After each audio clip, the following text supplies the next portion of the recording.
Welcome to Fantastical Tales. Thank you for joining me.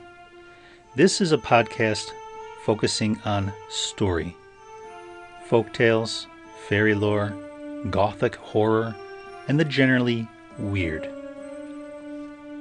The Banshee, told by Mrs. B. McMorrow. The old people around this district firmly believed in the Banshee. I often heard my mother say that there were certain families that were always cried for.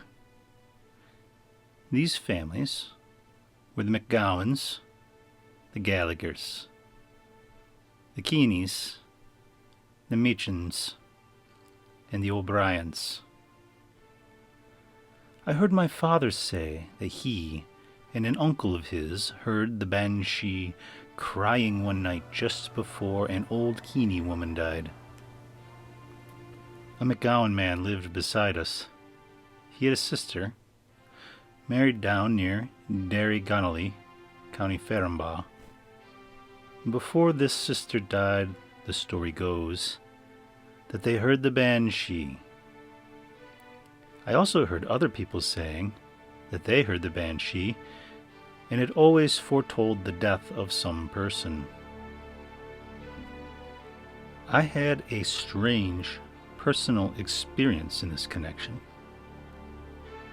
On the night of the 14th of March, 1919, the time of the big flu epidemic, my sister and I went out at 10 o'clock to get some turf to slake the fire. Suddenly we heard a most unearthly cry. It started about a mile away from us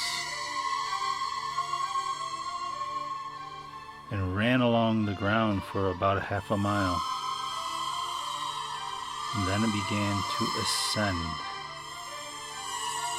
and went up, up, up, getting fainter as it went until it died away in the sky. We never heard anything so weird and concluded that it must be the Banshee. We went home and told our people that we had heard a Banshee. They laughed at us. It happened that our next door neighbor, Mrs. D., whose maiden name was Gallagher, took the flu that night and was dead that week.